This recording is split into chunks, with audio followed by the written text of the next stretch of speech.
All right, we are rolling. Dr. Sam and Mark Bailey, welcome back to the Germ Theory podcast. Thank you. It's so lovely to see you guys again. It's a pleasure. Thank you, Ben. Pleasure having Great to be pleasure here. having Yeah. you both on, and we're here to discuss your latest book, The Final Pandemic. And I wanted to kick things off by asking, what was your goal when you set out to write this?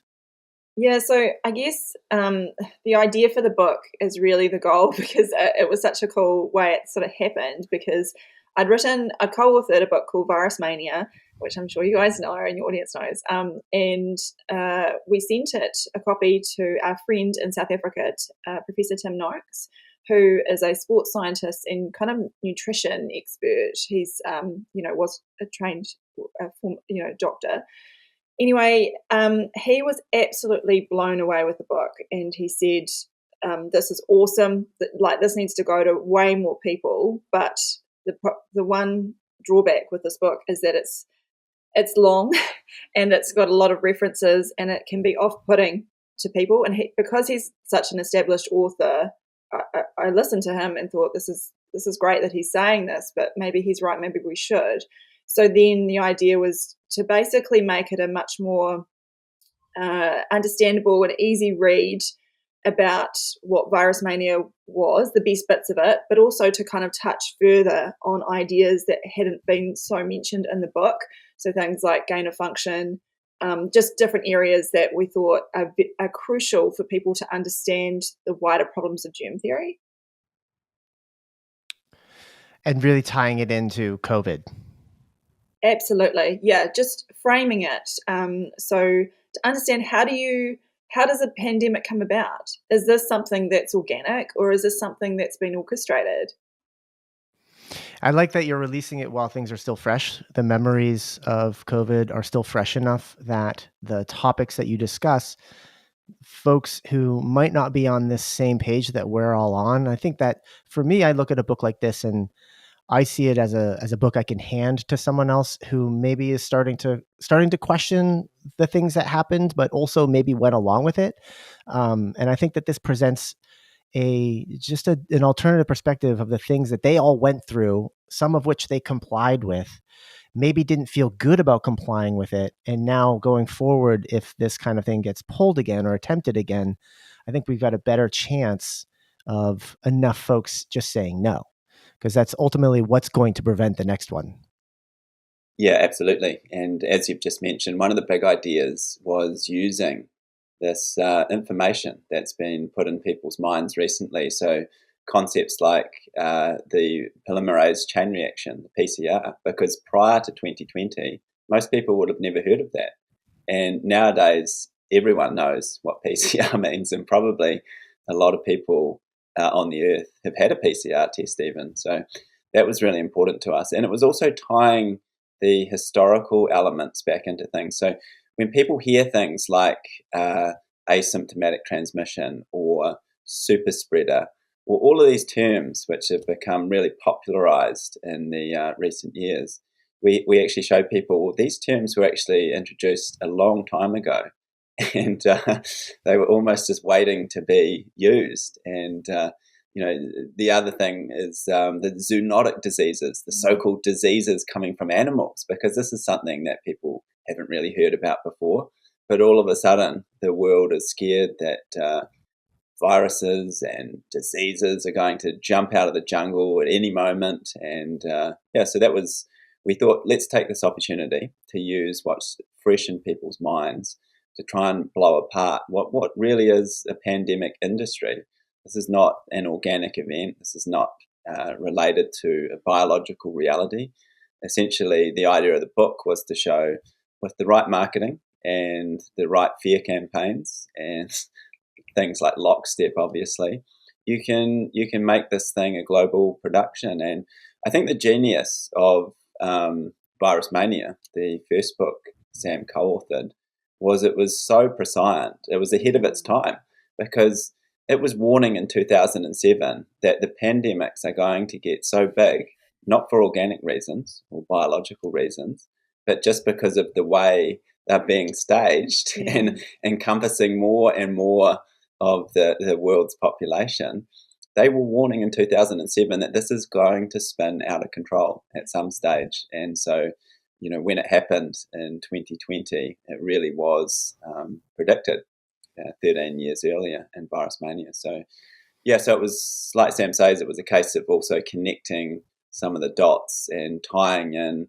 why it was that previous, quote, pandemics, and we're talking about SARS-1 back in 2002, 2003, previous avian flus and swine flus, HIV, etc., all of these things, why did they not encompass the world like COVID did? So we give some explanations as to why, without a biological event, you can have an event that encompasses the entire population. Yeah, marketing department. The COVID experience, I've heard it often referred to as a case-demic. It's a phrase that draws our attention to like the case numbers that were used to drive up fear. And in your first chapter, Creating a Pandemic, you have a section titled Meaningless Cases. Can you explain what you mean by that? Yeah, well, I think it's really important for people to understand what a case actually is, because most people would assume that when the WHO or their doctor or the CDC, any of these people or organizations in the medical system, people would think, well, if you're referring to a case, that would surely be a case of disease. So that the person's unwell, they've got a sickness. But within epidemiology, a case doesn't have to mean that at all. The person doesn't need to be sick. So we could say, and this is controversial these days, as you guys will know, but we could say that if you're XY in your chromosomes, you're a male. And we could say that the case definition for a male in a human is an XY chromosome. I don't know why that's controversial, but apparently it is now. There's some sort of problem with it.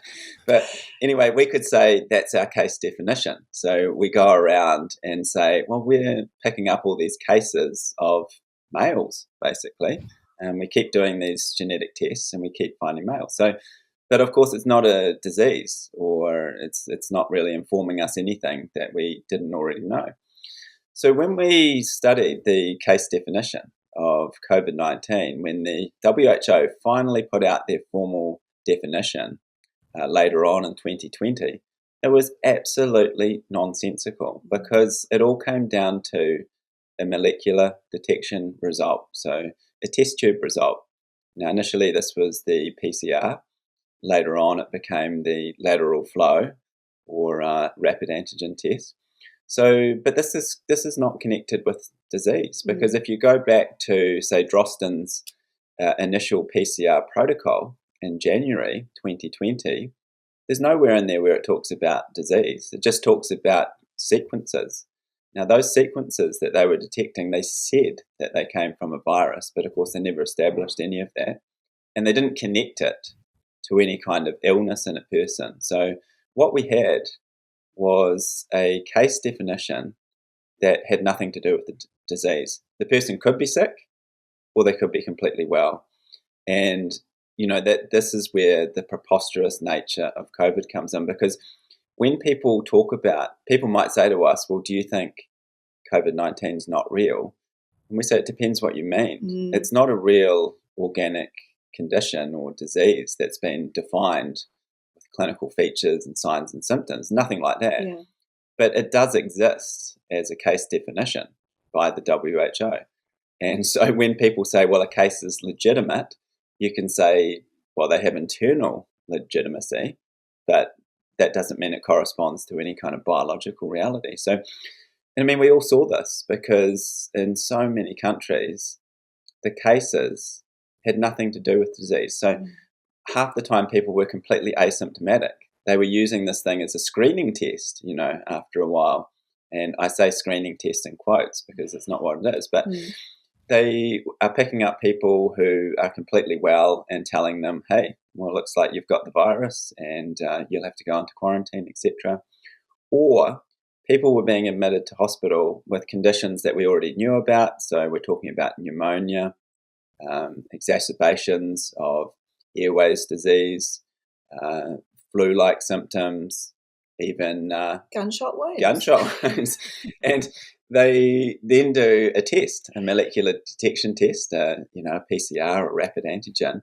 And then they say, oh, that's the diagnosis. Everything else is secondary to this. And so that's what we mean by meaningless cases. So you have to be very careful about what a case definition is. And of course, during 2020, I think into 2021, the Worldometer Corona site became one of the biggest websites in the world. I think it was top 10, maybe went even higher, the websites visited. And this thing was purporting to show all of the millions of cases of COVID that were appearing each day. And of course, that drove a lot of fear because people were looking it up. Oh, United States, 500,000 cases in one day. Or New Zealand's got 100 cases today. And people thought this corresponded to some sort of reality, some sort of real event going on, when really it just referred to molecular detection techniques in a test tube. And so in the book, we explain why the cases are meaningless and, why these case definitions are so dangerous. And we know also the other really important thing was that the WHO around 15 years ago changed the definition of pandemic. So it doesn't even involve deaths or illness anymore. It's just an event of interest to them with a large number of cases. So you can see how this stuff was, really prepared in advance. All of these factors which go into the production that was known as COVID-19. I appreciate that answer. The ticker, the number of cases constantly going up, is that graphic. The idea we all see in our head is straight out of a Hollywood movie, and you almost wonder what came first. That the notion of putting a website up to track that, or did it come straight out of Hollywood? And you get into this a little bit in the book, is how these Hollywood movies around contagions and viruses getting out really kind of prime the audience for it happening in real life, and they prepare themselves. Their bodies and minds are already prepared for the fear, and then they're already prepared for the response that they've seen happen in the Hollywood movie. Definitely. And you realize it's psychologically, it's priming people. That's exactly what it is, where people on a subconscious level are aware of this. And like you say, I found, I'm sure you yourselves and your audience did too, but just even pictures of coffins and things, people are thinking, oh, there must be real bodies in there. This is what's happening in New York. This is terrifying. And this is all that they remember, which is the sad part, is it's been framed and conditioned. So then you're all primed for the next one that comes. Yeah, and guys, this really permeated even into the medical community, because in early 2020, I left the medical system in 2020. Sam still had a license. 2016. Sam still had a license in 2020 and was still practicing. And Sam was talking to a group of doctors. This is around March, April 2020. And they said to her, oh my goodness, have you seen how many doctors are dead in Italy? And Sam said, well, okay, let's have a look at it. And we looked up the source, and all it was former doctors who had died in Italy. Elderly doctors, older than 65. And they'd made a list, and Sam came back to them and said to them, well, the average age is like 80 or 70, 79 for these doctors. So I'm not sure what you're talking about, that there's some new deadly disease. And interestingly, the website they were referring to, because then one of the doctors went back to it, and they'd taken off all the ages of the doctors and just listed this big list of names of doctors, who had apparently died. And one thing that was a little bit unintentional at the time with Sam's videos that she was making, because by March 2020, Sam and I had not fully understood virology at this stage, but we were starting to question it and starting to go, this looks like trouble. And we'd just got Virus Mania, the first edition. Sam subsequently became a co-author. But at that stage, we're rapidly taking on board all this information. And Sam was making YouTube videos. She just started a YouTube channel at the start of 2020. Yeah. And we thought this thing's like, they're making it like a movie, like Outbreak or something. Yeah. And Sam started putting these clips in her videos, showing these crazy scenes of people wearing, full biohazard equipment and collapsing to the ground and choking and all this kind of stuff. And at the time it was a little bit, we just kind of struck upon that and thought, this does seem to be like a Hollywood production. Yeah. And of course, in the Final Pandemic, in our latest book, we bring in those themes and talk about how those 1990s movies, Outbreak and all the rest of them, actually had a big effect on the population, because when you look at search terms for things like zoonotic diseases, they exploded after that period. Like, people really started looking this stuff up, and started worrying about pandemics, zoonotic diseases, viruses, all this kind of stuff. So, I think it really shaped the mindset of people, these, movies and TV shows, which show these, entities that, they escape out air vents and, they get into aeroplanes, and one person, the super spreader in a movie theater, can supposedly infect everybody there. So, really, that's what we also wanted to do, and we include some of that material in the Final Pandemic. I see them as comedies now. When I watch them, I kind of laugh at all the presuppositions, basically. Everything that we've learned about spreading and viruses, I find myself laughing along more often than not. I'm glad that you brought up super spreaders. Brings up the next question that I had, because part of the playbook of for driving fear during a pandemic is invoking past pandemics, and COVID was compared to the Spanish flu almost right out of the gate.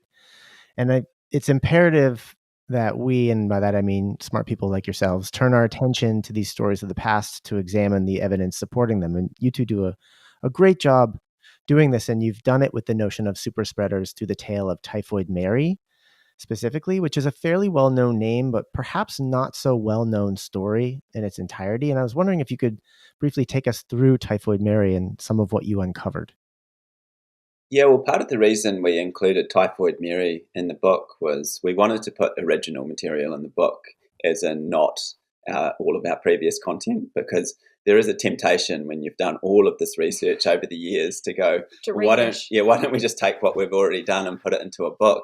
Yeah. But Sam and I, we always have a sense that we should provide our audience with new information, and we don't tend to repeat stuff over and over again. So it does make it hard to keep finding new things. But Typhoid Mary was really interesting, and we stumbled upon that sort of by accident, because we were looking up, it was when we were working on another video about, why germ theory is not valid. And we got into this stuff that, eventually led to Typhoid Mary, because the really interesting thing about the story, so, Typhoid Mary was this Irish-born American cook who apparently, according to the legend, in the early 1900s, was working as a cook for these wealthy households. And every household she went into resulted in people getting sick and, people dying. So she became, the legend has it that she was the first asymptomatic super spreader. And that's really important, because we've got two concepts here. One is the asymptomatic spreader or carrier, and the second is the super spreader notion.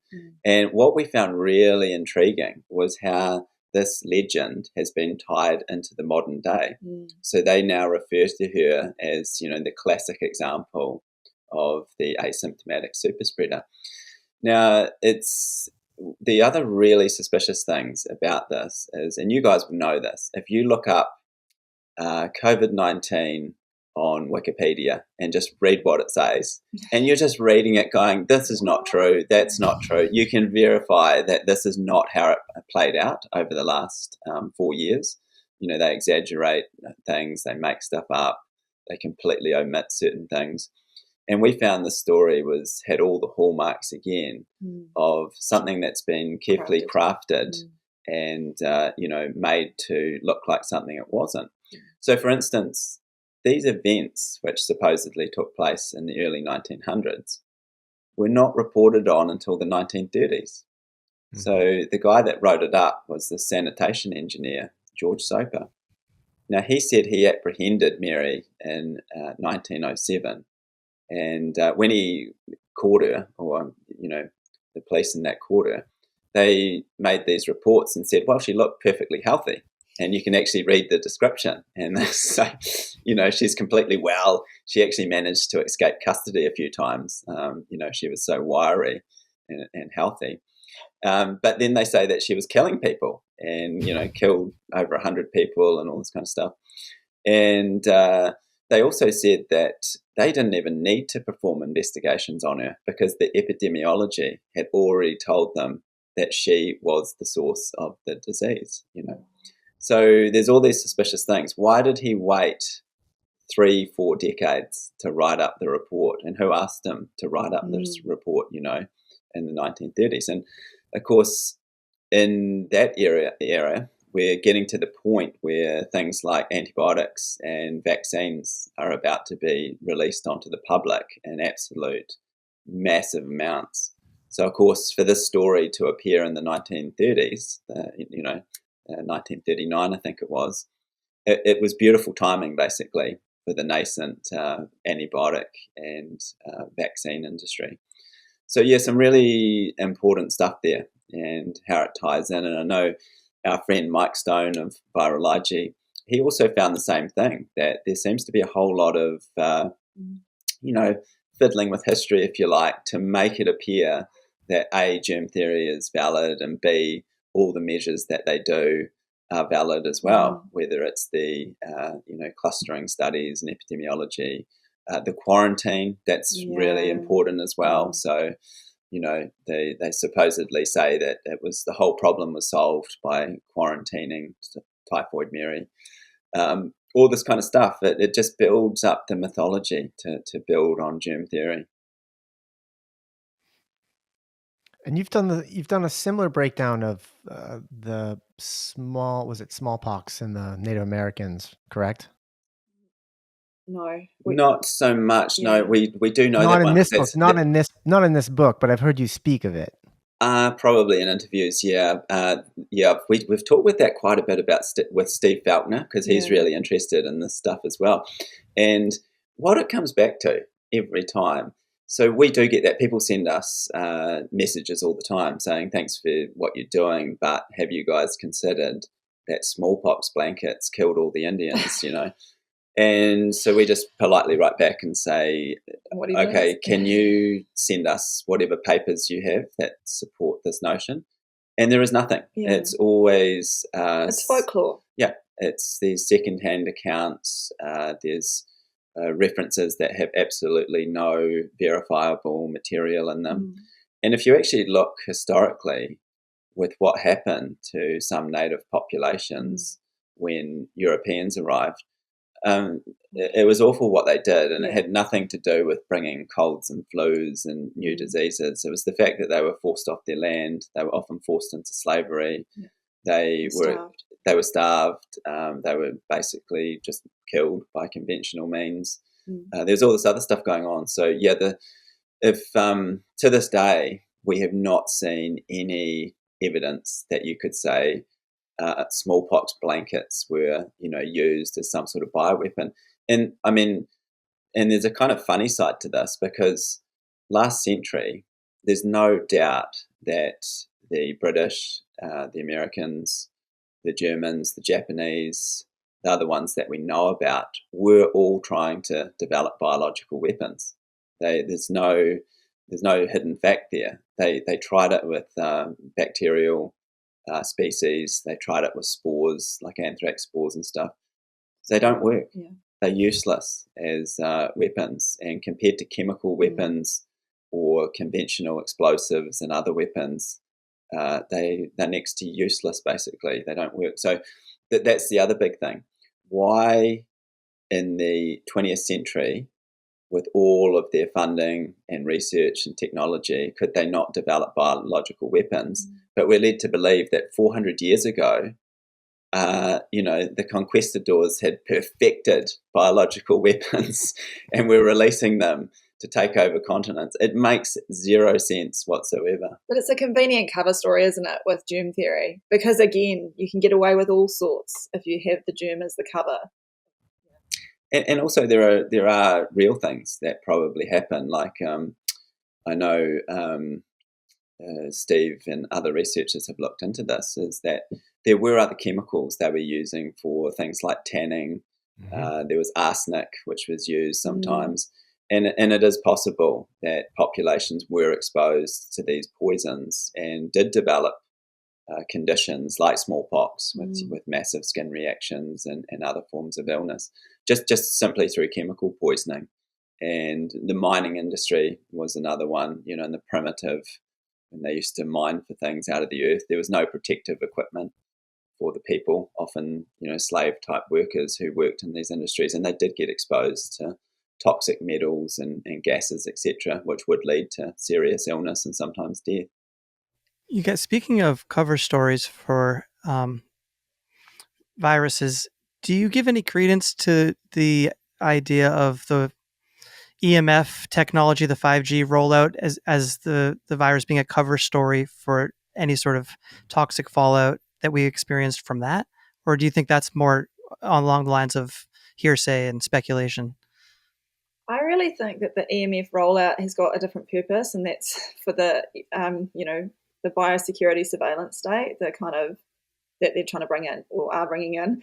I don't deny. I think that EMF for people can make people sick, but I don't think. Again, I feel like people get misdirected with that a wee bit because it's this heavy focus on it, and I see it as being something that can make certain groups of people ill, but it's not. Again, it doesn't explain on their own terms the epidemiology of how this illness happened. It was sort of like the whole idea in Italy. Why would it only affect sort of the elderly people with that? We've done videos on this as well.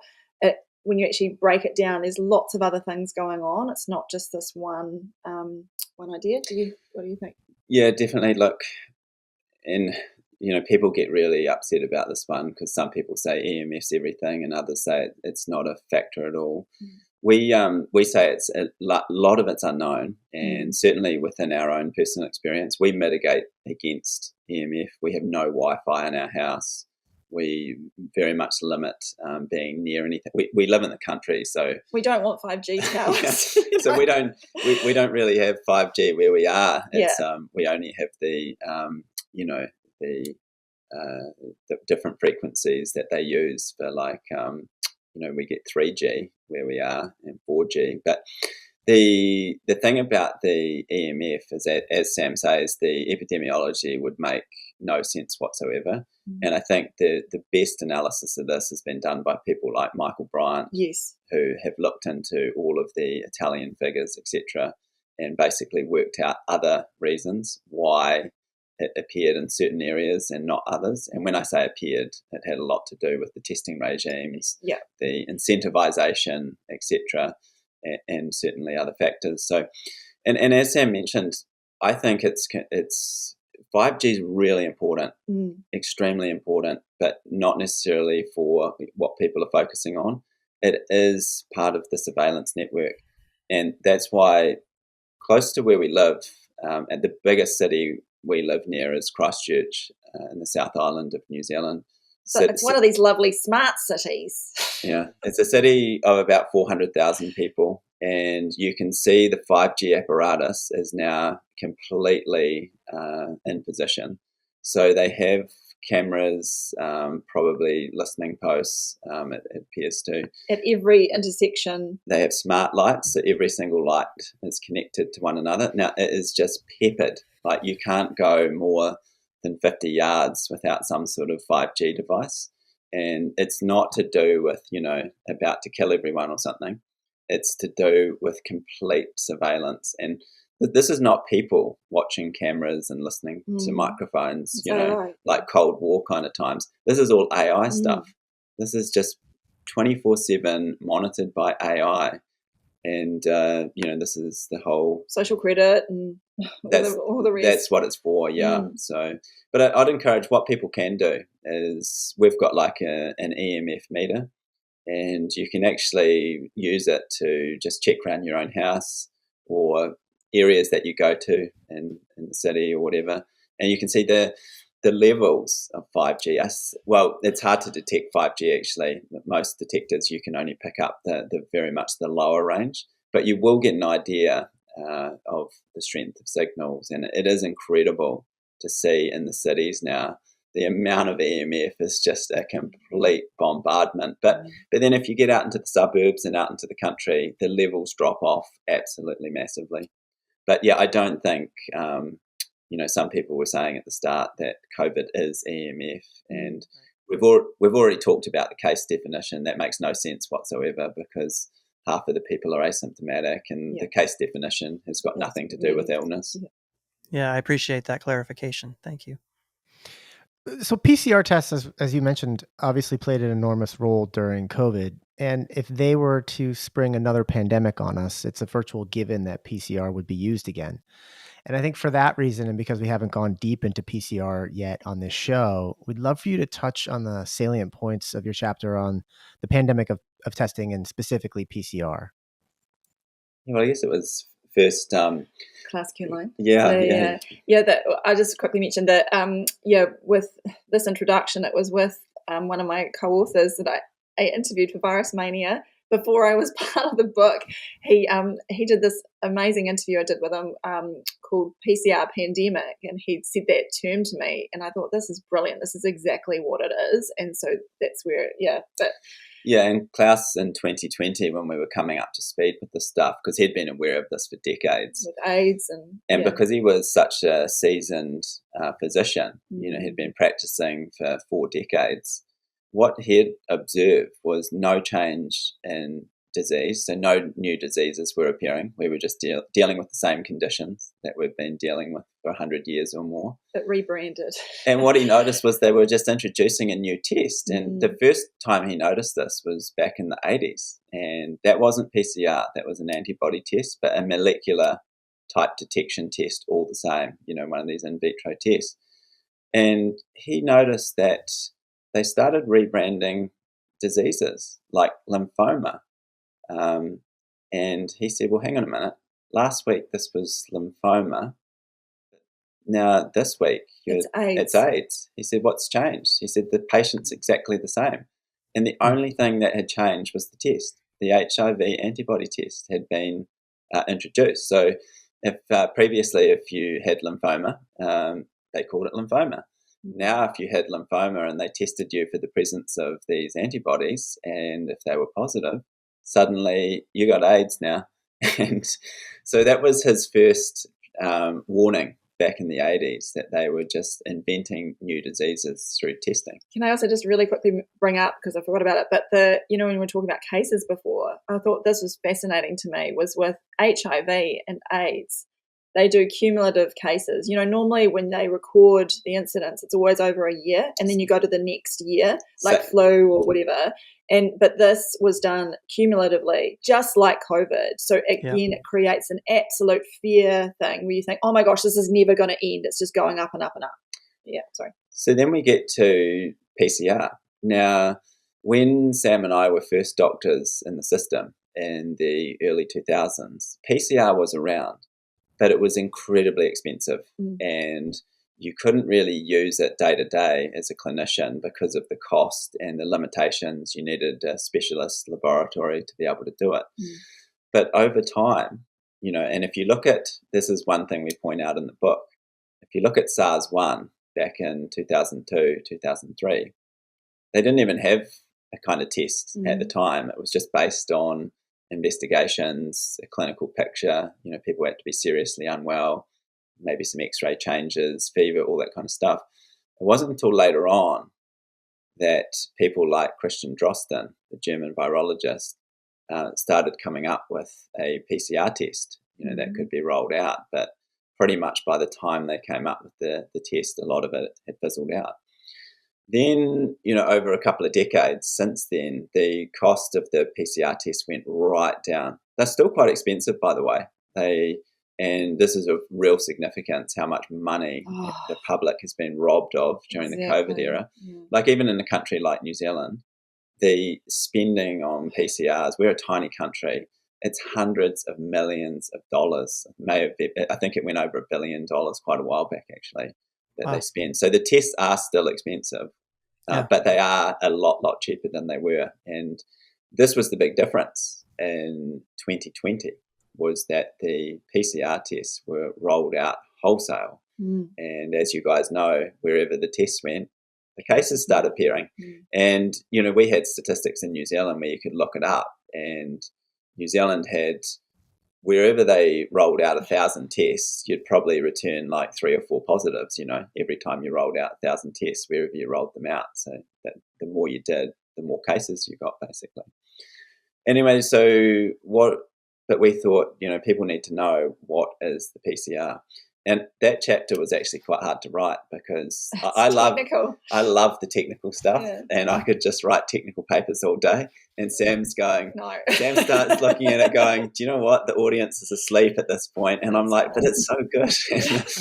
and that is the track. And I think that's why Sam's presentations about PCR connected with so many people back in 2020, because she really took these very dry kind of subjects and made them accessible for people. And guys, if I had my way, it'd be a 2-hour technical presentation, and probably just you two would be my last guys listening at first. And everyone else would be going, oh man.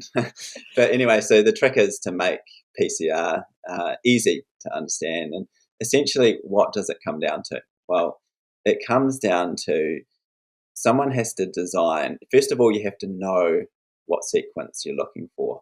So, you can't, and often they just go on fishing trips, but somebody has to design what are called the primers.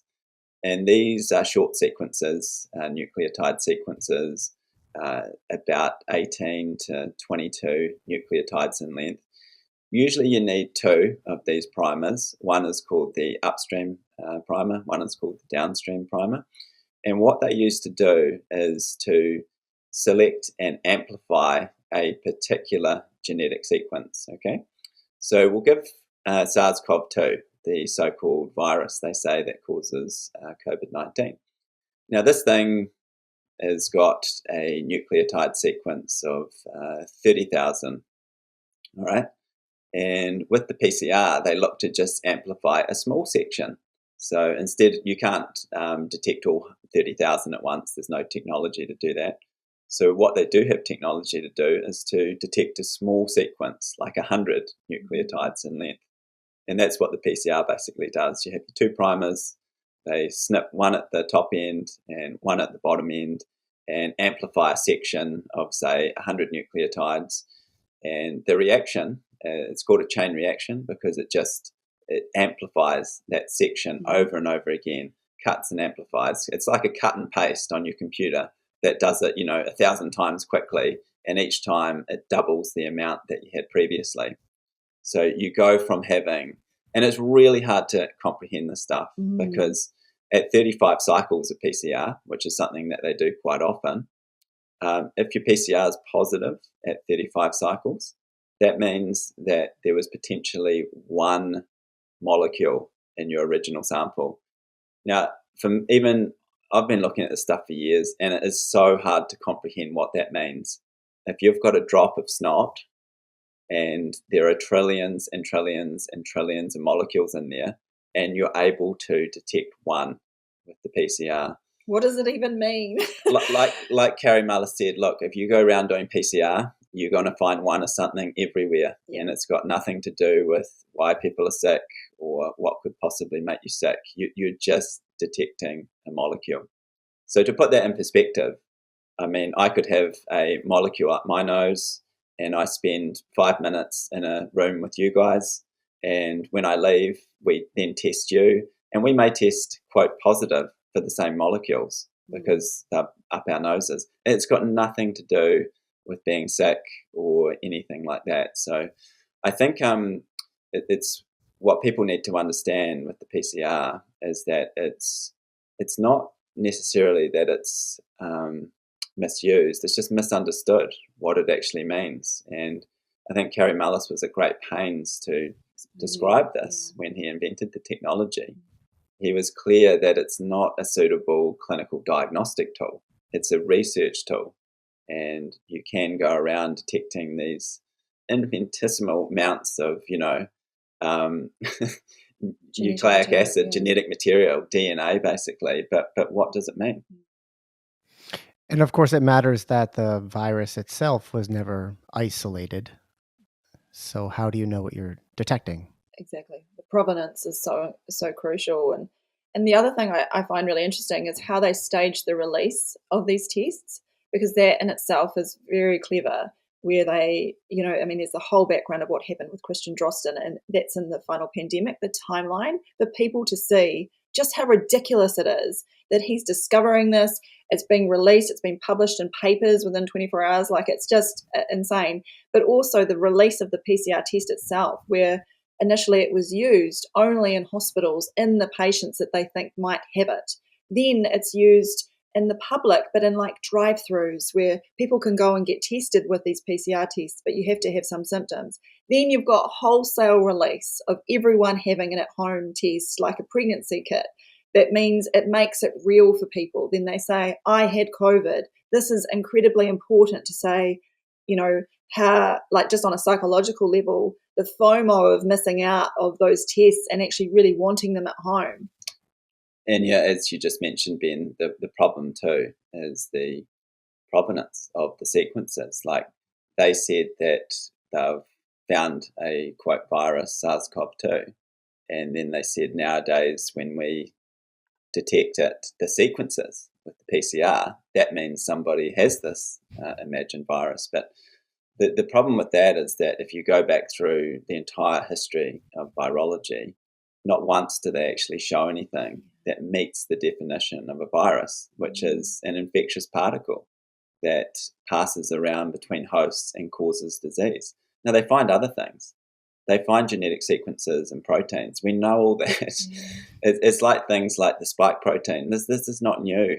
There are experiments going back 30 years where they're doing cell culture experiments with mammalian cell lines and avian cell lines, and they're finding this thing they call the spike protein.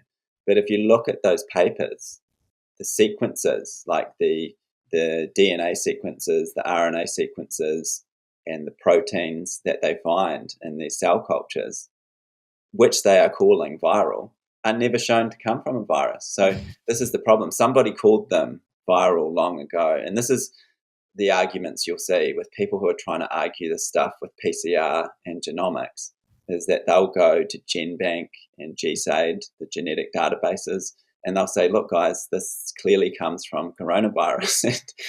And this is the family tree. This is the family tree. Right. But we've spent years going back through all of those studies and saying, which is the study that shows the virus? And none of them do.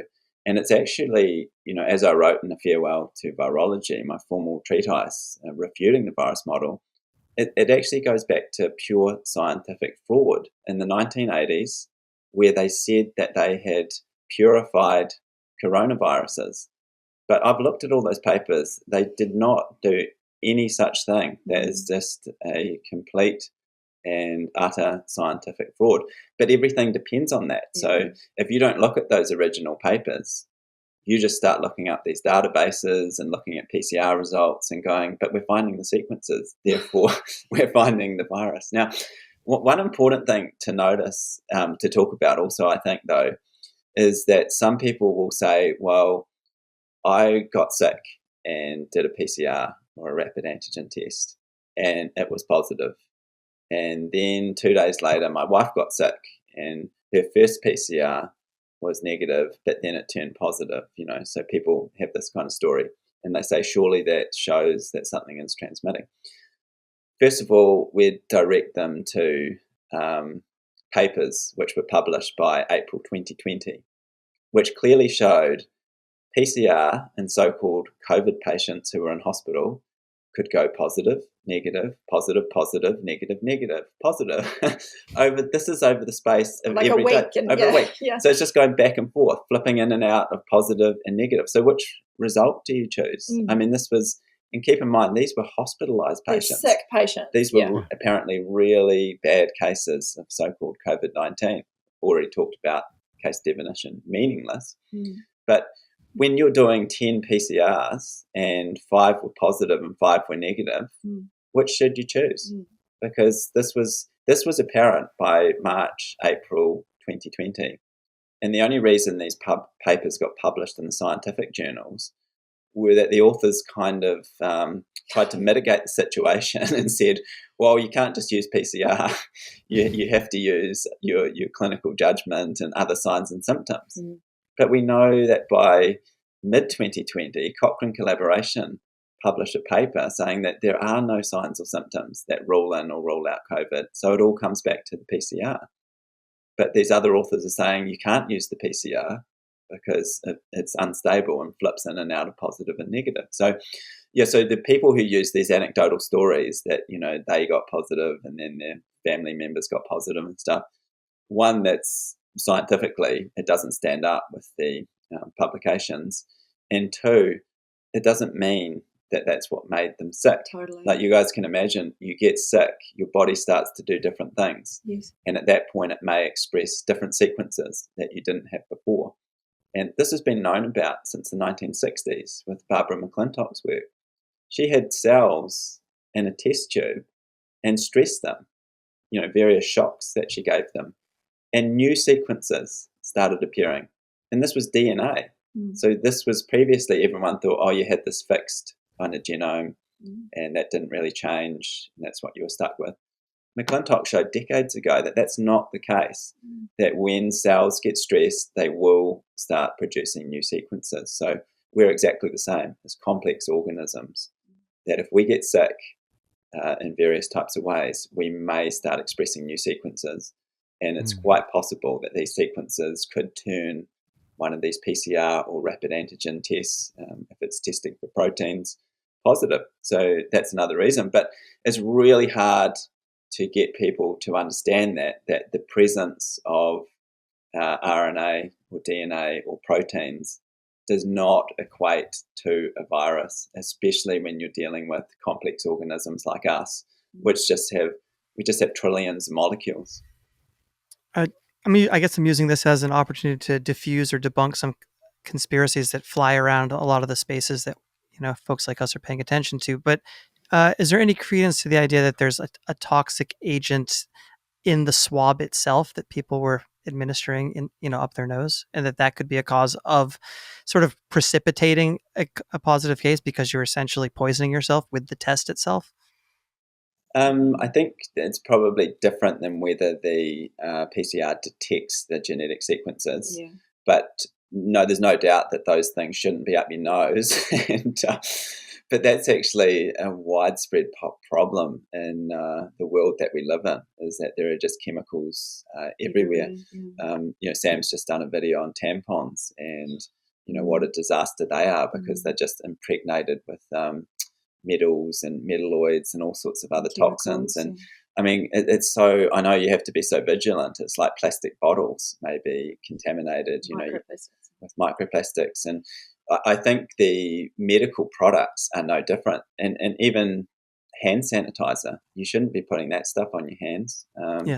The alcohol will just strip off all your natural oils and you may end up with skin reactions, eczema, other problems down the track. So I don't think they make the test itself positive, but I would agree that people have done chemical analysis of swabs and found out that they do contain chemicals that you do not want up your nose, basically, because the mucosa it's quite absorbent at times. And although most of the stuff is supposed to come out your nose, we certainly know from things such as cocaine that the fastest way people get it into their system is just by inhaling it.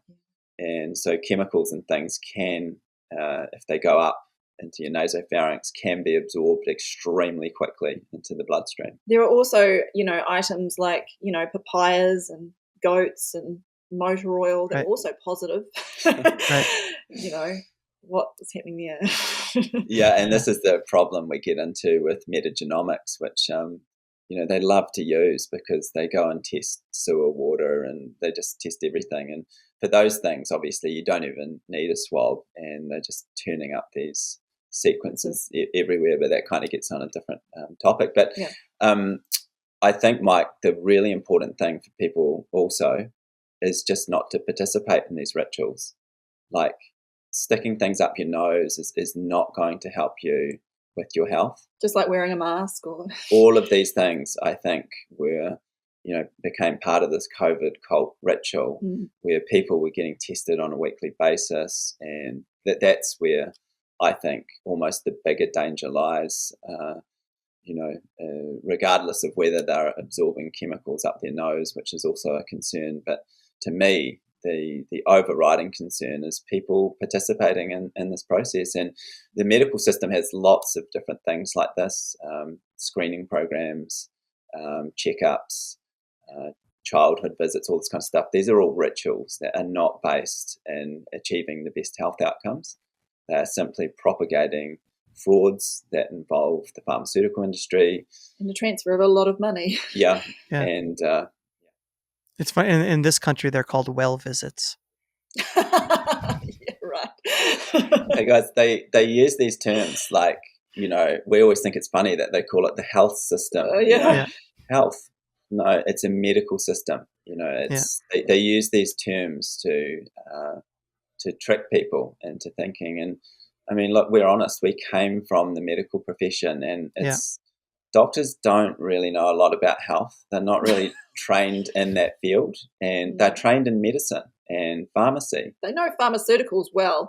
And pathology and epidemiology. They're trained in a whole lot of stuff that actually has very little to do with how to help people be healthy on a day-to-day basis. I certainly would not call most doctors health experts. They're medical experts. And you really have to decide whether you want to see someone who knows a lot about health or knows a lot about medico-pharmaceutical interventions. That's an important distinction. And I appreciate the breakdown, the simpler breakdown of PCR, because if you look at the anatomy of a pandemic or the levers that are pulled to initiate a pandemic, there's many of them, but it does feel like that's a critical piece. And if you can remove PCR or expose it for what it is in the population, you really remove the crucial, critical tool that's used to facilitate the rest of it. Definitely. Yeah. It's one of their arsenal, and I think there are many actually. But what I think is really exciting is that you see people come at it from different perspectives, and some people see it and go, "Oh my gosh, this PCR thing is a fraud." Other people see, the blockbuster kind of Hollywood marketing and go, "Well, this is like, I'm in marketing and I can see that they're using the same things here that they're using on the pandemic." And people put it together for different reasons, and it's cool that so many. I mean, this is probably the greatest awakening of our time. That it's huge, and we were part of that. We didn't know before 2020 just how problematic all of this was, and it is a learning curve, but it's for our benefit, for our health, that we learn this. And it does with the case numbers. I mean, that is how they do these pandemics. They have to have the cases. So we just need to keep telling people, don't participate in the ritual. But of course, it's really difficult. And you guys had the crazy policies in your countries as well. In New Zealand, they incentivize people to do the test, because if people tested positive, so-called positive, they'd get paid to stay home, and often get paid more than their usual salary or wages. So people thought, oh, well, I'm doing the right thing and I'm getting rewarded for it. So, but that's part of a wider destruction of society going on. And the more we can get people to simply ignore this stuff, the better. The hospitals would also get paid per positive case, I believe. I mean, the financial incentive is pretty obvious to anyone who's following the money. Yeah, and that's why we included that chapter in the final pandemic, talking about how doctors like Sam were prosecuted simply for saying that things were amiss, or even just talking about scientific publications. They spent years trying to prosecute her.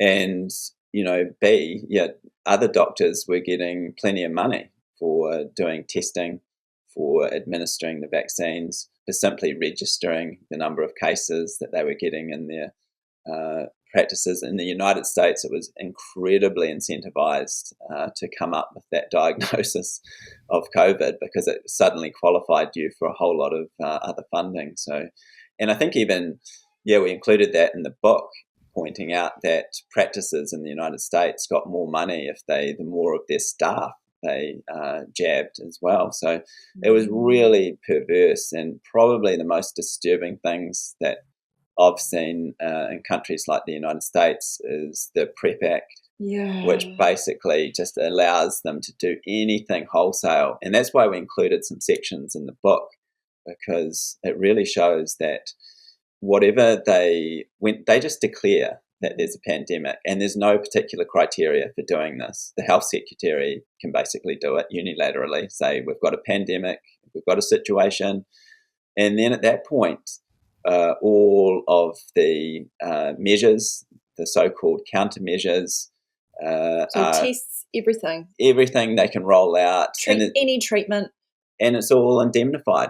So you can't, if people are getting killed, or they're losing their jobs, or people are committing suicide, that all just gets washed down the toilet, because it's all excused under the PrEP Act, because it's almost like a declaration of war.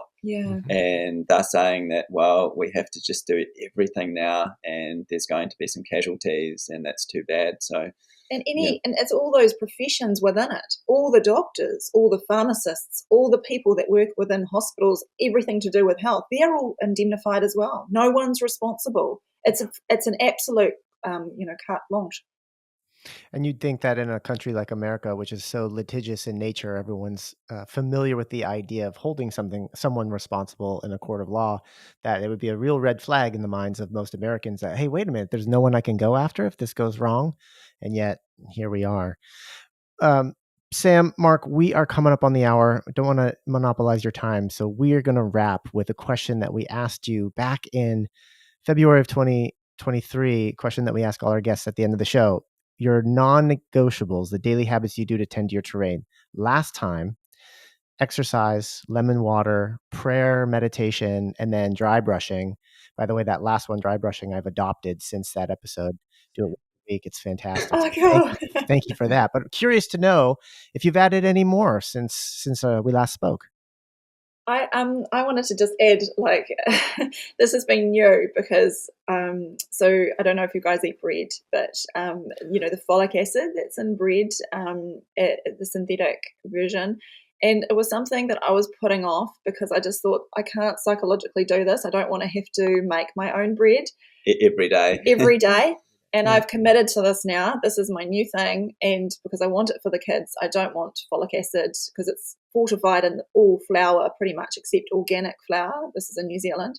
So I decided, okay, I'm going to make a conscious effort to make our own bread.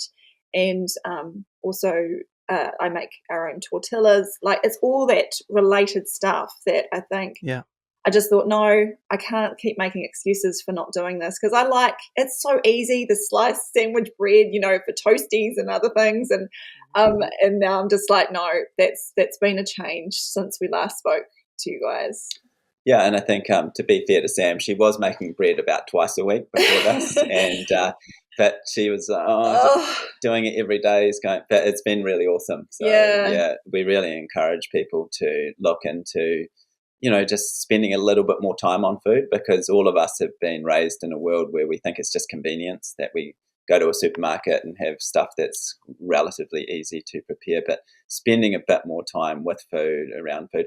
The big difference for us too is that when we last spoke to you guys, we would have been just moving, weren't we? Yeah. We just moved into the country it was February 2023. And so since then we've raised our own animals now. So, we have our own chickens, we have pigs, we have sheep, cows, etc. So we're pretty much self-sufficient on that front. So that's been really cool as well. But No, I think many of the things you mentioned from that first time we spoke to you guys, we're still doing all of those things. And I would say one thing Sam is doing that she's getting out into the sun more. Oh yeah, that's another big one. This is embarrassing. I'll sorry, really quickly tell you a story because I'm very fair. Like, I have strawberry blonde hair, and I have been raised with sunscreen my entire life. Like, don't be careful. It burns. The sun is dangerous. And I didn't realize. I feel so embarrassed saying this, but I was fearful of the sun. Like, I thought that I'm spending too much time. This is going to give me skin cancer. We made a video on this whole subject, and I decided, okay, I'm going to make a conscious effort to go out into the sun more. And I got my first tan. I can't even believe it. It's like so weird. Like, I can't even, and Mark was shocked as well. And I thought, this is possible. Like, this is just, I know, isn't it? I feel embarrassed saying that, right? But That's it's like, beautiful. It's true. Yeah. And because Sam had said to me for years that, I used to be a pro athlete and I was outside all day and I had quite deep tans, and Sam always used to say to me, I can never tan and stuff, and but she'd never really been, had much sun exposure. So we just had a beautiful summer here, and we spent a lot of time in the orchard and in our vegetable garden, and looking after the animals, etc., on the farm. And Sam said, well, I'm never using sunscreen. That's a toxic product, and I'm just going to have to get on with it, and got a tan. And it's like this new awakening of going, this is, again, this nonsense that UV is dangerous and all this nonsense, and going, no, I'm going to do this for my health. And I've been so excited. And there's just so many little things like that you think, you guys go into the sun, but for me, it was like a major revelation. So encouraging people. And it's also great too, because we've noticed in the last year in the freedom community, quite a few people are showing signs of burnout. They're getting really frustrated, that things still don't seem to be changing fast enough, that most people still appear to be deeply asleep, etc. But one thing we say to people is that just get off the internet, because it's nowhere near as bad as what you think. You go outside into nature and realize that it's still beautiful out there, that all these good things are happening. Get involved with your community and your neighbors. There's plenty of good things happening. And I think it's when we're inside too much, we're not getting sunlight. We start to see the world through the internet, which is a bit of an illusion. And it's great just to get outside, get some sun. And also, just on that sun-related thing, another thing we have been doing more recently, that would be in the last few months, is not wearing sunglasses. Again, getting natural light into your eyes. And you think these are such basic things that, you think it's fashionable and cool and stuff, but actually you want the natural light, and looking into the distance, looking into when the sun sets, the sunrise, that kind of thing, getting that lovely natural light into your eyes, I think is really healthy. And this has been a really tough one for me, because he's a sunglass addict. Everybody's always known me as wearing sunglasses. And when I was an athlete, I was sponsored by sunglass companies. And so I always used to wear them. And it was a couple of years ago when Tom Cowan was saying, no, you shouldn't be wearing sunglasses all the time. And I'm like, once Tom says something. I know you have to do it. The lemon juice in your water. I know, yeah. You have to pay attention to Tom. I mean, he speculates on stuff as well, and I don't mind that. But he's got a lot of wisdom, and he was saying, you don't want to be wearing sunglasses all the time. It is a tough one, because I mean, I'm only 18 months off 50, and my vision is actually like a 20-year-old's. Yeah. And I have been wearing sunglasses all this time. So that's confounding. Sam's like saying it's still not evidence that these sunglasses are good. So I don't know. It is a tough one, but I have, like Sam says, I've taken the sunglasses off more often, and I'm trying to just get that natural sun exposure right on the face. And of course, if you're filtering the sun through your eyes, that's going to affect the way the sun relates to your skin. Of course, your body's going to not quite know what reality is. Totally, yeah. And I think the way the body works is we're never going to get to the bottom of it, and that's why, despite the fact Sam and I spend a lot of time bogged down in these virology papers and molecular biology papers and these papers which purport to show all these intracellular pathways and stuff, at the end of the day, we just go, the answers are not here. The answers have already been given to us. God's given us this amazing place to be a part of, and we don't actually have to look for the solutions. They're actually right in front of us, and it's just unpacking all of the nonsense, whether it's been contagion, the dangers of the sun, all this kind of stuff that we've been brought up with is the worst thing. And we can see that we can just live really naturally. And I mean, our family is hopefully living proof of what can be done by exiting that system, having nothing to do with all of those things, and being perfectly healthy with healthy kids, etc. There's nothing quite like a good tan. Yeah, and where's the best place to pick up your book? We sell it we self-published. So the best place for us is through lulu.com, it's got its own, they're an independent bookstore. But you can also get it, and I understand because shipping is expensive, and so Amazon do stock our book as well. So because often, especially for people in the States, it's cheaper probably to buy on Amazon. But we're just about to release the audiobook version. I'm just in the last throes of going through it and checking that its quality is good enough, for it to be submitted for the audiobook. So it's really close now, which is exciting. So you'll be able to find that soon. But yeah, if you want a copy of the audio book, just let us know. Yeah. And if you can listen to that New Zealand accent for an entire day. It's a joy. No, listen, to us in the States, it's a joy to listen to. Oh, really? Novel, absolutely. Yeah, it's a novel. Well, we were in Alabama in 2016, and we were in a department store, and it was like Walmart or something. We were speaking to the woman at the checkout, very black, lady. And she said to us, she said, "Well, it's really sweet the way you sound, but I've got no idea what you're talking about." And she was so cute. It was really cute, and she ended up getting someone else to translate. And she said, "Do you know what these guys are saying?" I don't know. But I mean, you get that. We were staying with a friend in Ireland, in Cork, and I don't know if you've ever heard. They have the very southern Irish accent, and I was conversing with my friend's mum, and then she left the room, and Sam said, "I didn't know you could speak this language." And I said to Sam, "It's English.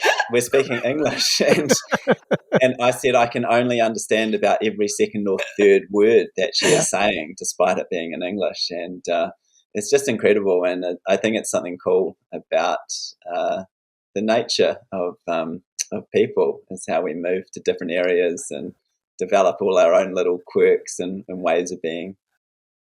But yet have these common experiences that bring us together, right? We're all really after the same thing. Find people that we love, find our people, have families, live healthfully. Yeah. Well, we've got the links already to where folks can find you. So I just want to say it's been an absolute pleasure having you both back on. Thank you for the work that you've done to bring this book out to the masses. It's an important one. I'd love to get it into the hands of absolutely everybody out there on the planet. Sam and Mark Bailey, thank you so much for joining us on the Terrain Theory podcast. Thank you, Ben and Mike. It's been wonderful. Yeah, thank you, Ben. Thank you, Mike. And I can't believe how long it's been since we were last on. So hopefully we'll catch up again soon. Alrighty, folks. It's the after party in the Pineal Room. Michael, I think Dr. Covell McDermott, he's the hat tip, always in the Pineal Room. I think he's out in the Southwest. Like permanently? I don't know if it's permanent, but I think that's where he is now. I think he's out in Arizona, at least for the time being. Okay. I shouldn't blow up exactly where. I don't know exactly where, but I see him doing hikes now, and it's in that area. It's in that part of the country. So he's spreading the sea moss out west, which there's something really magical about that. Yeah, and it makes me wonder if he'll even be local for the summer hoot. I shouldn't assume that he's just going to be around. I'll check in with him. Yeah, I wouldn't put it past him though. Yeah, I know. He's I pretty think he committed to the knows. mountain. He's committed to the mountain. Yeah. There was a lot more in this book that we couldn't even touch on. I mean, I had sent them a handful of sort of topics and questions from the book, one of which being Bill Gates. They have like a whole section on just Bill Gates and his role, the role that he plays, Yeah. sort of like this multi-tentacled squid, controlling and manipulating and giving money, and through money and his quote unquote philanthropy, how much influence he has over what happens throughout these pandemics, the initiation of them, how they roll out, and how policies are enacted. It's incredible. I mean, that section alone, it's not a name that we invoke. It's like because COVID's sort of fallen off, you don't see him as much, but you can guarantee, put money on it, that if we start to hear whispers of the next one, like, if the bird flu starts to blow up a little bit more, you can guarantee he's going to be front and center again. Yeah. I remember I first began getting suspicious of NPR when they started dropping the "brought to you by the Bill and Melinda Gates Foundation." I'm like, this doesn't feel very public anymore. It doesn't feel, I don't feel like we're beyond the fun drive. Like something doesn't sit right. And I was right. I was right. That was even before 2020. Do you tune into NPR anymore? I can't even handle the cadence of the reporters or the theme music. It makes my skin crawl. I can't do it. I can't even watch Tiny Desk concerts. I can't do it. Oh my God. Yeah. It's like, it makes me kind of ill. So I made you watch that Khruangbin. Yeah, I mean, I'll watch a Tiny Desk concert, but I won't go there on my own accord. I'll go if a buddy recommends something, I'll check it out. But there's something so gross about it. Yeah, I stopped. I used to love it. I used to love. I know, we all did. NPR and VPR. Yeah, started my day every day with it. Started my day every day. The car was always tuned in. I mean, that was it. Yeah, and then it was really it was during COVID, and I was like, everything was COVID, and I was already shutting out that noise, and it was tough. It was tough because I really enjoyed that routine. I enjoyed some of the voices, but then it was like just saw it for what it was, like that light switch. Like, no, this is not my source anymore. Yeah, that's it. I've never gone back. Well, then we just went to the podcast space, not our own, but like, I mean, there's so many good ones to follow that are so much more rich and informative and well researched and lacking agendas and funding. And it's we call it the Wild West, but I mean, the podcast space is revolutionary. Yeah. If the Bill and Melinda Gates Foundation came to us and said that they would fund this podcast, what would you say? I mean, come on, you know the answer to that. Was there a number though that you would say yes to? Come on. Are you just saying? If it sounds too good to be true, come on. I know. I kid. Come on, you're so silly. It's funny though. Like, if you go through the intellectual exercise, like, okay, imagine they said $1 billion. Right. Keep doing exactly what you're doing. We don't want to change it at all. Yeah, $1 billion. We're going to fund you. That's money. That's like, fuck you money, as they say. Like, that's just an obscene amount of money. I wouldn't do it. No, I wouldn't do it because at that point, it's like, this is a transaction for my soul. Yeah, this is the same thing as selling your soul to the devil. Yeah, the reputation is so toxic already that we don't want already. I wouldn't be able to sleep. I wouldn't be able to look at myself in the mirror. I don't like that smell of sulfur, as they say. Well, I'll fucking write back to them and let them down. There was something, and as I told them after we stopped recording, just something like so reassuring to hear that Dr. Sam Bailey, who's just been in this space for a while and a leading voice in this space for a while, only now is like going out into the sun. Like, she's looked at and it just speaks to how, for all of us, even like the most critical thinkers, like the most intelligent critical thinkers, these childhood fears that you're raised to believe, you are strawberry blonde, you're light skinned, don't go out in the sun, you're going to burn, you're going to get cancer. Like, those can take hold and keep their hold throughout your entire life. Yeah. And even for her to have done all the exploration and the digging and the research to be arriving at that point now is remarkable. And it just, again, it's like, it speaks to how for all of us, this is just a long journey and no one gets it all. No one knows it all. No one's doing all the right things all the time or right out of the gates. Like, respect everyone's journey and be in awe of those little moments that they take, those little steps that they take, like the little discoveries that they take, rather than, it's so easy to turn to someone and be like, oh yeah, you didn't know that? Just be like, oh my God, yeah, what an amazing discovery for you to make. And what a profound reminder of how insidious these fears can be that we're taught. Yeah, that was beautiful. Absolutely. And now they're opening the nudist colony, the New Zealand nudist colony. Wow, but for the first time, and again, like I said, I've not sunbathed naked. I mean, I haven't been out in the sun running around naked probably since I was a toddler, and I've now, I don't do it every day because it's not great weather every day. It's not great sunbathing weather every day, and we just had a massive mosquito hatch. Like, oh, really? It is obscene out there. It's like the plains of Mongolia. Wow. But before that, I was getting out, stripping down nude. Now I know this is old hat to you. See, Michael, we're here. This is us right here. Different points along the journey. Different points along the journey. I also wasn't in a environment. I was like in a townhouse in Huntington. Yeah. I had neighbors. Like, that wasn't going to fly. Yeah. But I got a little privacy, and it's just become a bit of my routine to get out, get naked, and it's a different feeling. Even though, before you go out in the sun, maybe all you have is like some shorts on, right? Yeah. Because you got to be just removing that last article of clothing and the sun hitting skin that it has not hit in a long time. Think about that. When was the last time, to the folks in the audience, when was the last time that the sun like soaked in your bare butt for 15, 20 minutes? When was the last time that happened for you? Yeah, it's remarkable. Where the sun don't shine for where a the reason. sun don't shine. And there are folks out there who will maintain that those are the most important parts of the body to be getting sun on a regular basis. Yeah, I had an epic sunbathing morning on. We were on the road this last weekend, and we were in Cabot, Vermont, where they make the cheese.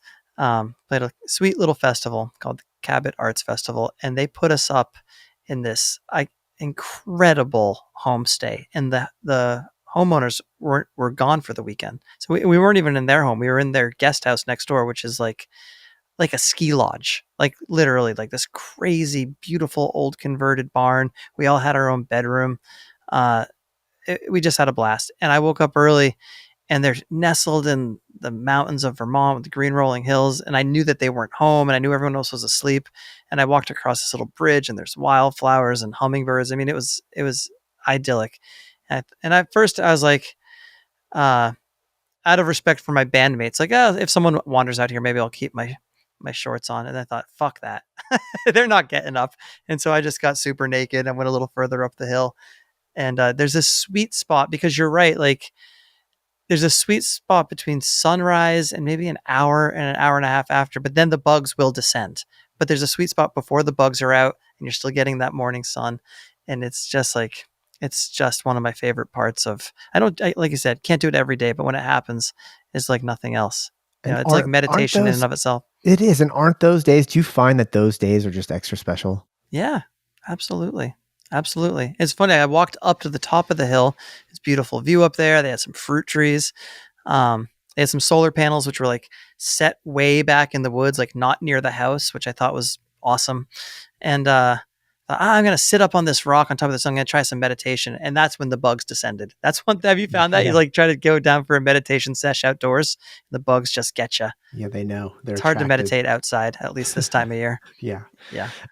So we were planning a Instagram live garden tour because both our gardens were in great shape. They were camera ready. Yes. And then disaster struck for you. Actually, disaster just struck for you. Just today. In fact, folks, we recorded 2 episodes today. We did the Erica Faye interview this morning, and then had an afternoon break and during which time I did an interview for The Hoot that was like an hour and a half, and then we hopped right into Mark and Sam. But in that time, I went outside and said, I should go check on the garden. I watered the front garden this morning before I took Opal to her Shakespeare camp. But I did the back garden, the primary garden, yesterday. So I thought I don't need to water it every day. So I was going to sort of just leave it be. I thought, oh, maybe I'll go eat some berries or like see what's up. And I was shocked to discover when I first walked up that to the left of the door, the fence was dilapidated. This is like a 7-foot high deer fence. And I thought perhaps at first that because my blackberry bush is so massive that maybe the weight of it just got to be too much and it pulled the nail out from the fence and it just collapsed under the weight. But upon a little further investigation, it turns out that a bear probably took it down and all of my corn was devoured. Like 25 ears of corn that I was going to harvest this afternoon or tomorrow because it was ready. I was just waiting for a couple of them to like ripen a little bit more. But it was in nothing. Everything else was perfect. Nothing else was touched. But every ear of corn was munched, and all of the corn stalks were broken. It was sad. Sad. 25 ears of corn. Yeah, it was sad. Beautiful, beautiful heirloom, like dark maroon corn kernels. Which there was some ears had some kernels left over, and there was a couple little ones that I did find like in the pile.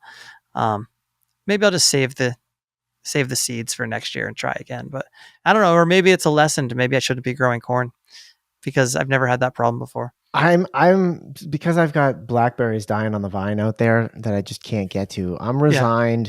Yeah. I'm resigned now to some for me, some for them. Yeah. But when it's your entire, I guess you got to let the bear know that that's the deal. Yeah. Leave like 12 or 13 years. Like put a sign up. Or maybe plant some outside of the fence for the bear. Yeah, maybe. Yeah, that's not a bad idea. Yeah. Yesterday, it's funny. Yesterday, I can look right out the door here, and I've got 3 blueberry bushes that were planted by the previous owner that are starting to come in, and one of them actually this year getting a lot of blueberries. And I went out yesterday morning. I was going to try to pick, and the mosquitoes were just so bad that I was like, I'll do it I'll do it later in the afternoon or something. Yeah. And I can't remember. Did we do a podcast recording yesterday? I think we did. I can't remember. They're all blurring together. And I was on a call and I looked out the window and I saw these 2 turkeys just sort of like bopping in the yard over by the blueberry bush. And I was like, oh, it's cool. Like I love it when I have visitors. Yeah. And they're sort of like hopping up and down, like over by the blueberry bush. And so I go out after work with my Tupperware to do some picking because I'd been out early in the morning and there was a ton of perfectly ripe, plump blueberries. And I was really looking forward to getting them. And they were gone. All of them gone. No kidding. Yeah. And they leave the like part, they know what they're doing. They leave like the reddish ones that aren't quite there. They took all the beautiful, perfectly ripe blueberries. They were hopping up, just like grabbing them. And what am I going to do? I'm not going to shoot a turkey. Some for them, some for me. I just got to be quicker. Yeah. Well, maybe one day you will shoot a turkey. Maybe one day. Not over the blueberries, but just. No, right. Yeah. Out in the yard. Yeah. I'll deer hunt again this fall. And I've had that option of turkey hunting, but there's something about, I feel like the reward isn't there. The investment in time, you don't get that return because a deer, you're out like a deer, you can have food for most of the year. Yeah, it's a long time. Whereas that like lasts. A turkey or even a chicken is like one meal. That's one meal. Yeah. And there are people that'll spend days out there. That's a good point. That's a good point. So it hasn't enticed me. I had a conversation recently, the conversation about bear and bear meat, because I've got a friend who was given a whole bunch of bear meat and she said she has no interest in cooking it. So she's got a freezer full of bear meat that she's going to give me eventually. And I think I've had bear meat at one point in my life, but I don't remember what it tastes like. And it prompted a discussion among this group of adults. And most of the people, I think actually just about all of them, said that they would never shoot a bear and they have no interest in eating bear because they love bear. And I ask you, Michael, having now lost your corn, chickens, right? You've lost a fair amount to bear. No, the chickens weren't to the bear, were they? No, that was bees. To a bobcat. Did you lose bees to the bear? No. So it's just the corn that you've lost. Yeah, and well, I also recently lost my shed door to a bear. That's right. I saw that he ripped it off. Yeah, Yeah. yeah, Well, yeah. that was okay. Well, I'm starting to see a bigger picture here or a more complete picture. And that is that the bear sent you warning that he was coming for the corn. Pick that or it's mine. Yeah, And you didn't heed the warning, did you? No, I didn't. Yeah. It's funny. It's like just when you think you got things under control. Would you eat bear? Would you shoot bear? I've heard that bear is not too tasty from people I've hunted with. That's not their favorite. I would try it. I don't know if I wouldn't seek it out. I don't think. Yeah, I think I still have too much admiration for bear, and I also don't perceive them as having a big enough population to be hunted. Right. Although obviously those who are in that world would know better. Yeah. But also it's sort of an interesting thing when you have humans deciding what is a healthy population of an animal. Yeah. Isn't that a strange concept? It is. It is. And right. Seeing a bear still feels like a novelty to some degree. Yeah. Whereas, and as much as they can be a nuisance, it's like, I kind of dig it. Yeah. It's cool. It's fun to see a bear still. Yeah. Absolutely. So, yeah. I'm not there. I don't think I'd ever get out there and take one down. But I will try it. I will take this meat because better than that than have it go to waste, right? Yeah, absolutely. Absolutely. Yeah. Well, I'm sorry about your bear. I think we should still do the IG live. Everyone can see. The garden's still great, but I was really proud of those corn stalks because they were so regal. They were so tall. They were like 6 or 7 feet tall. They were a beautiful color. Basically, everyone was healthy. Like every ear of corn was looking awesome. So remarkable. Yeah, it was just like aesthetically pleasing to me. I liked how they looked. They were scattered around. That's on corn is on my short list of vegetables to plant next year. Mm-hmm. Well, I'll give you some of these kernels. That'd be fantastic because it's hard. I find that it's hard, or at least around here, to find organic corn. Yeah. The only corn I'm seeing, especially in the earlier parts of the season in the grocery store, are just conventional corn that I know it's sprayed. Totally. And I don't want to eat that. And I felt that, this is the best guarantee of getting, because who doesn't love a good ear of corn with some butter and some salt and pepper on it in the summer? Yeah, it's the best. When I worked at Tuttle's Farm on Dover Point Road, they had a big cornfield, and we'd eat it right off the stalk, sitting on the back of the pickup truck like a frickin' Norman Rockwell painting, just eating corn raw. So the best. That's where Farmer Mike got his start, isn't it? Kind of, yeah. It's cool to hear that Mark and Sam have basically gone from being doctors to farmers. It's incredible to hear about what they've got going on. Yeah. Chickens, goats, cows, pigs. Yeah. Making bread every day. Yeah. Walking the walk, aren't they? They are walking the walk. And just dismantling germ theory one book at a time. Yeah. And it's funny. I didn't want to ask them because it's not something you really ask people, but I'd be really curious to know, like, how they're getting by financially, since they were both doctors and they've both left that profession. I know that they're publishing a lot of books, and Sam has her video content and her Substack. So it sounds like they're just heroes. Like they're making it work somehow, you know? Yeah. Well, a membership to the nudist colony, I think. Membership fees. Well, folks, nothing you heard here should be taken as medical advice, as neither Mike nor I are medical experts. Remember that you are light, you are love. Do not be afraid of the sun. You are your primary healthcare provider. Thanks, as always, for tuning in, and we will catch you on the next one.